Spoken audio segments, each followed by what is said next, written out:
If you want to understand where the job market is headed in this whole chaos of AI, low productivity, recession fears, and the RBA making it its mission to push unemployment higher, then you need to watch this video. Because the next couple of years are going to define the labor market, and it is not just Australia in isolation.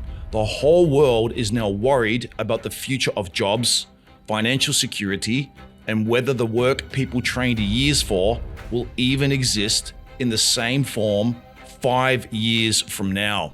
Hey guys, it's Scott here. Now, unless you have been living under a rock, you would have seen the flood of news around AI, productivity, unemployment, and mass layoffs globally. And also, this is happening locally. This is affecting Australia right now. It is everywhere.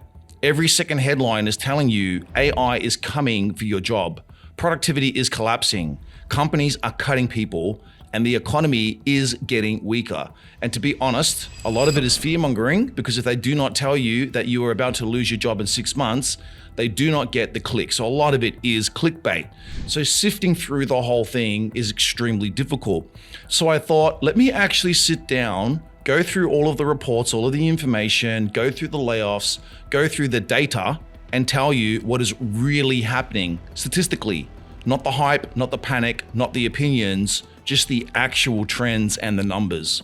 Because right now, AI stocks are booming. Companies like Atlassian and CBA are cutting roles. Anthropic has released a report showing which jobs are most exposed.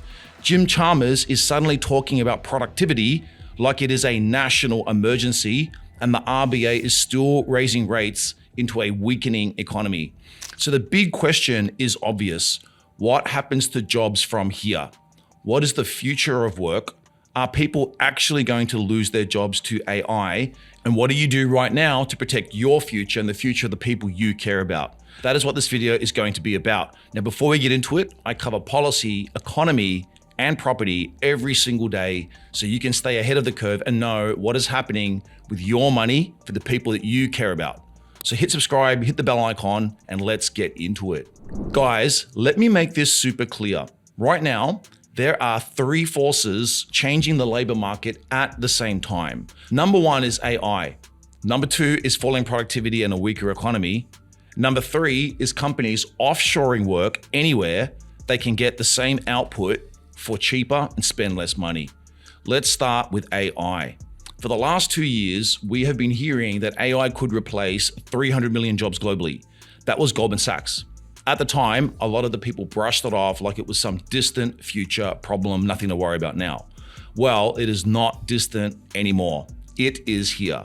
Anthropic has now released one of the clearest breakdowns of where AI is already being used and where it is likely to go next.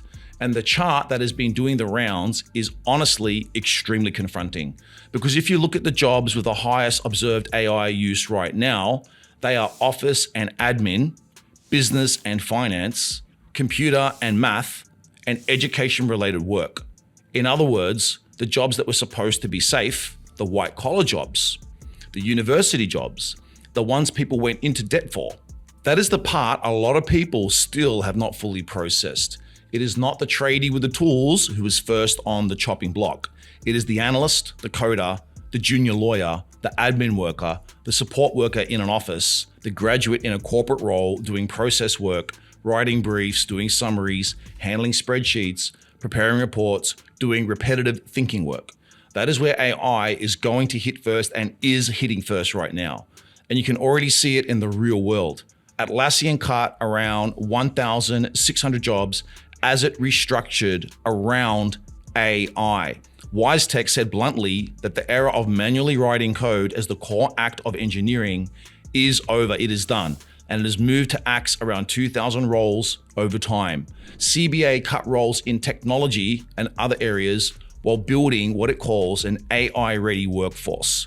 Across banking, finance, software, and customer service, companies are all saying the same thing in a different language. We need fewer people doing routine work and more people who can work with AI. And that leads to the really dangerous part.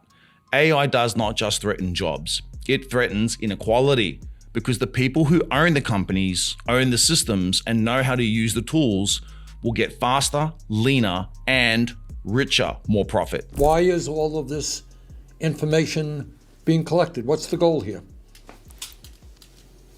Money, Senator. It's fundamentally about profit. Companies collect all this data because AI allows them to turn it into valuable insights. They can predict what you'll buy, target you with ads that are more likely to work, charge different prices to different people based on what they know about you. Advertisers pay premium prices for access to these detailed profiles because they're incredibly effective at manipulating consumer behavior. Meanwhile, the people who only have one salary and one skill set are the ones who are going to be most exposed. And if that was the whole problem, it would already be bad enough, but it is not the whole problem. Now, here is where it gets worse for Australia specifically, because AI is not landing in a strong economy. It is landing in an economy that already has a productivity problem, already has weak living standards, and already has policymakers scrambling. Jim Chalmers has now admitted productivity recovery is taking far longer than expected. Treasury pushed out the timeline. Growth is weaker. Capacity is a lot tighter. Inflation is still extremely sticky and growing. And the problem with weak productivity is simple. If productivity does not improve, living standards go backwards. 10, 20, 30 years from now, Aussies will not have the same quality of life they have today or in previous generations. Wages will go backwards in real terms. People will feel poorer even when they are working harder. That is exactly what a lot of Aussies are living through right now. And the madness to all of this is that nobody in power seems serious about fixing the root of it. They make speeches, they announce reviews, they say productivity matters, fine. But what are the actual reforms? What are the big moves? What are the big policy changes? Where is the urgency? Where is the guts? And at the same time, you have bloated parts of the public sector expanding. Private sector innovation is not strong enough in this country, and businesses are dealing with high costs, high interest rates, and weak confidence in the market. Then the RBA comes in and raises rates to slow the economy even more. We all know what that means. Higher rates do not just hit mortgages, they weaken activity, they slow hiring, they push unemployment up. So when people ask, is the labor market under pressure? Of course it is. AI is changing the kind of jobs companies need. Productivity is too weak, the economy is slowing, and the RBA is literally trying to cool demand by making the labor market a lot looser. And then there is offshoring, okay? This is becoming a really big part of how Australian businesses do business. And a lot of people do not want to talk about it. But companies are doing what companies do. They are chasing efficiency and lower cost. They are not charities. If they can get similar output from offshore teams for a fraction of Australian wages, many of them will do it. Customer service, admin support, coding, analytics, reporting, operational support, even some technical functions are now being done somewhere else because it is cheaper. And in some cases, it's actually better quality. And in some cases, we actually do not even have that skill onshore.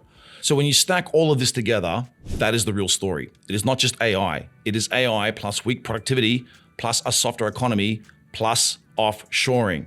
Now, as a business owner here in Australia, I can tell you I'm living through this right now in terms of AI integration into my company, and also looking for staff offshore because I simply cannot find the skills and the experience here in Australia.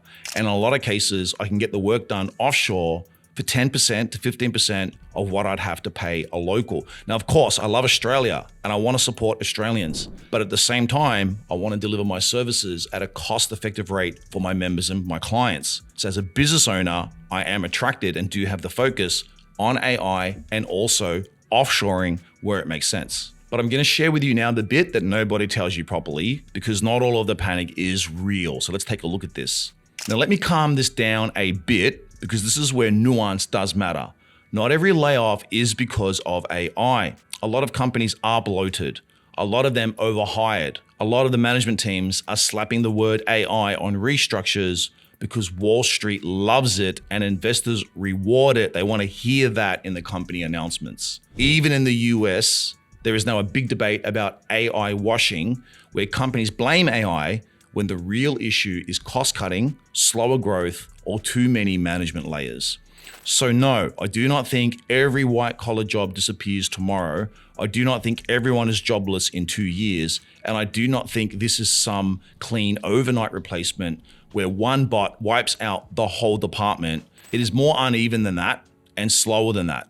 But that does not mean you sit there and do nothing, because the real danger is not that AI kills every job tomorrow. The real danger is that the people who adapt will move ahead very fast, and the people who ignore it will fall behind very fast. There is going to be a transition period over the next 5 to 10 years, and when it hits, it's going to hit hard. So what do? First, start learning how AI fits into your work and into your personal life. Not next year, do it now. If your job involves writing, analysis, admin, reporting, data, customer support, planning, drafting, or research, you need to know how these tools work and you need to start using them. Because the person who uses AI well will do the job of 2 or 3 people or even more, and that is the person the company keeps on. Second, stop relying on one income stream like it is guaranteed forever. It is not. I keep saying this because it matters. In this kind of world, you need assets. There will be ongoing inflation in this debt-fueled world over the next few decades. You need investments, you need assets, you need something outside your wage, and you need to direct the surplus of your wage, your savings, into investments. And that is exactly why I always come back to the fundamentals. When the world gets noisy, go back to what people will always need. People will always need a place to live. People will always need energy. People will always need food. People will always need real assets. That is why I believe so strongly in owning assets, especially real estate property. Not because it is trendy, not because I'm trying to push any type of agenda, but because if the labor market gets more unstable, owning something real becomes even more important. Now, you cannot control AI. You cannot control the RBA. You cannot control global tensions, but you can control whether you build a second layer of financial protection for yourself. That is the game now.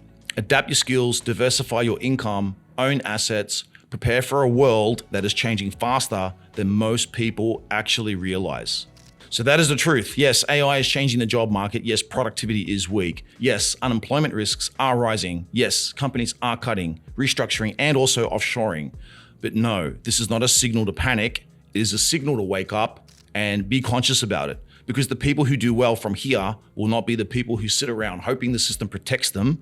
It will be the people who move early, build useful skills, adopt the tools, and start taking control of their own financial future through making smart investments while you have the capacity. Tell me in the comments, do you think AI will mainly help workers or replace them? And if you've got value out of this, hit like, hit subscribe, hit the bell icon, and I will see you guys at the next daily property update. Take care.